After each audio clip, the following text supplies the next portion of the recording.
Halo, apa kabar? Saatnya Anda menyimak berita Medan bersama saya Rusdi Maulana. Kami akan menghadirkan sejumlah informasi menarik untuk Anda dan berikut 3 berita utamanya. Pembakaran lapangan sepak bola di Kota Medan berakhir ricuh.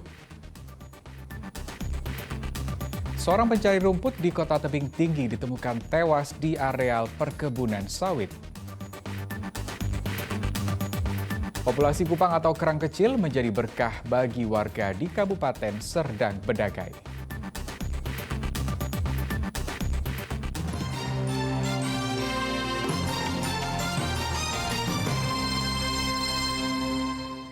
Ya, kita ke informasi pertama hari ini. Pemagaran lapangan sepak bola di Kecamatan Medan Deli, Kota Medan berakhir ricuh. Petugas kepolisian terpaksa membubarkan massa karena dinilai menghalang-halangi proses pemagaran dari pekerja PT Growth Asia.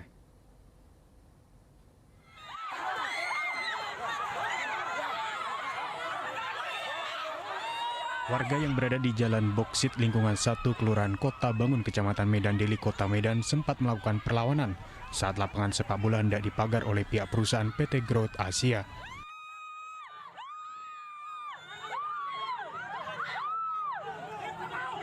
Dua warga yang dianggap sebagai provokator sempat ditangkap oleh pihak kepolisian, namun setelah ada negosiasi akhirnya dikembalikan ke pihak keluarga. Salah satu warga, Halimah, mengatakan pihaknya menolak pemagaran lantaran lahan tersebut bukan milik Samsudin yang dijual kepada pihak perusahaan. Lahan lapangan sepak bola yang memiliki luas 1,2 hektar ini karena tidak terus kemudian oleh warga dikelola sebagai sarana olahraga bagi warga sekitar hingga saat ini. Samsudin dia bilang ini tanah dia, itu tidak betul. Ya, dari mana Samsudin dapat tanah ini? Dari mana Samsudin beli tanah? Itu yang kami tanyakan sama Samsudin ini. Samsudin meninggal, anaknya kan ada kan lagi. Samsudin tidak ada sini dia punya tanah. Sini masyarakat dulu yang memperjuangkan mengambil untuk lahan untuk main bola. Tahun 51, misalkan dibilang di situ tahun 51 dia beli tanah ini sama siapa? Kuasa hukum dari penggugat mengungkapkan pemagaran yang mereka lakukan berdasarkan keputusan eksekusi yang sudah dikeluarkan pengadilan. Selama ini pihaknya tidak bisa mengelola lahan tersebut lantaran dikuasai oleh masyarakat. Melakukan pemagaran sebagai bentuk penguasaan fisik, ya bahwa batas tanah perusahaan itu sebagaimana yang dimaksud dalam konstateling di pengadilan negeri. Artinya bang ada warga-warga yang protes bang bahwa kalau protes ya itu biasa, ya itu bagian dari ya proses mereka ya karena selama ini kan mereka memanfaatkan lahan ini. Warga pun hanya bisa pasrah saat sejumlah pekerja yang dikawal pihak kepolisian melakukan pemagaran. Muhammad Hamdani melaporkan dari Kota Medan. Kita ke informasi lain. Emak-emak mencuri rok di toko pakaian di Kabupaten Deli Serdang terekam kamera pengawas. Pelaku menggondol 3 setel rok dari dalam toko. Rekaman kamera pengawas di toko pakaian yang berada di Jalan Batangkuis, Kecamatan Batangkuis, Kabupaten Deli Serdang, memperlihatkan 2 orang emak-emak membawa seorang anak mengendarai sepeda motor.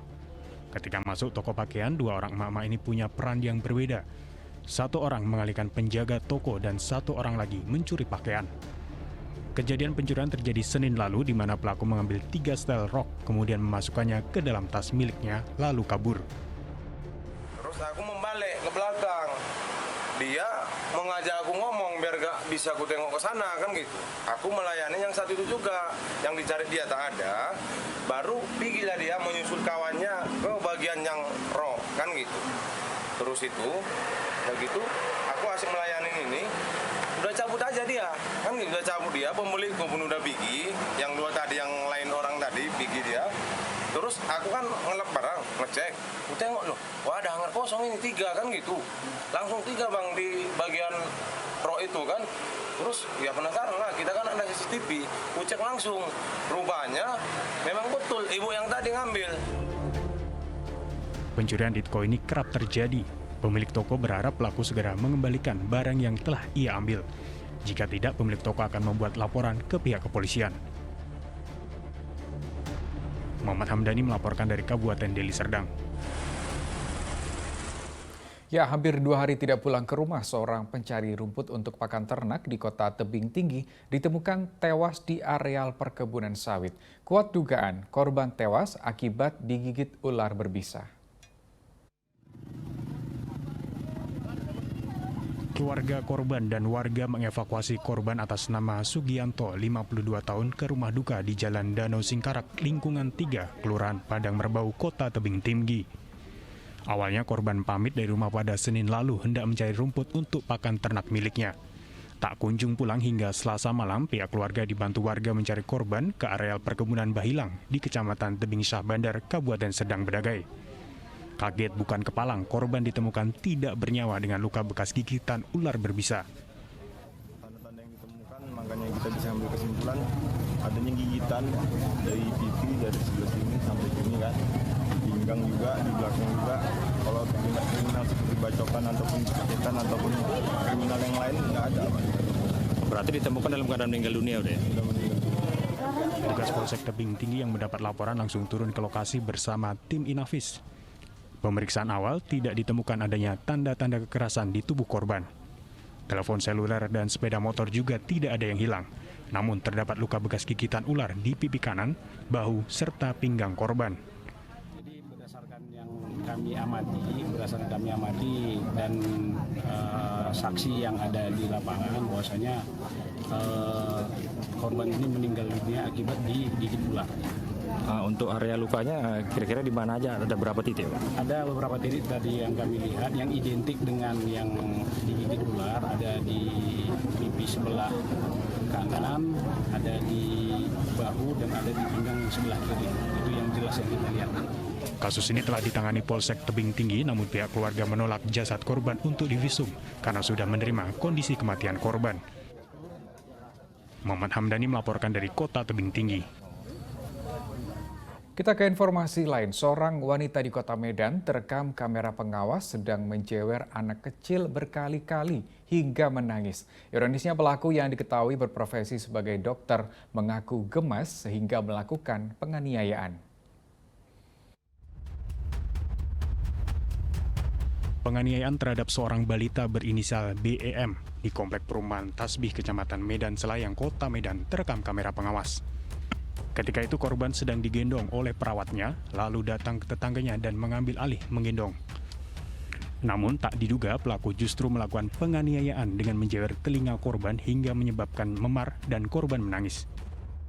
Ternyata ibu itu meminta untuk menggendong anak saya, sementara pembantu saya dialihkan perhatiannya untuk menjaga anak dari ibu tersebut.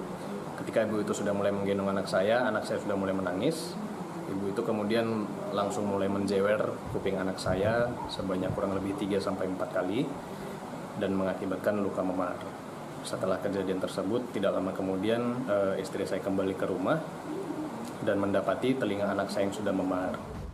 Orang tua korban yang mengetahui penganiayaan terhadap anaknya melaporkan tetangganya ke Polrestabes Medan. Kemudian petugas unit perlindungan perempuan dan anak Satreskrim Polrestabes Medan melakukan penangkapan terhadap pelaku yang berinisial N. Rekaman CCTV tersebut kelihatan dalam rekaman CCTV seperti yang kita lihat bersama, ada dugaan tindak pidana melakukan kekerasan fisik terhadap anak yang dilakukan oleh tersangka inisial N. Apa alasannya? Setelah kita lakukan pemeriksaan, kalau alasannya hanya karena gemas gitu. Pelaku emang dokter, Bu? Ya, pelaku pekerjaan dokter. Oh, ada dokter di mana dia, Bu? Belum bekerja, tetapi dokter. Pelaku dijerat dengan pasal 80 ayat 1 Undang-Undang Nomor 35 Tahun 2014 tentang perlindungan anak dengan ancaman hukuman 3 tahun 6 bulan penjara. Muhammad Hamdani melaporkan dari Kota Medan.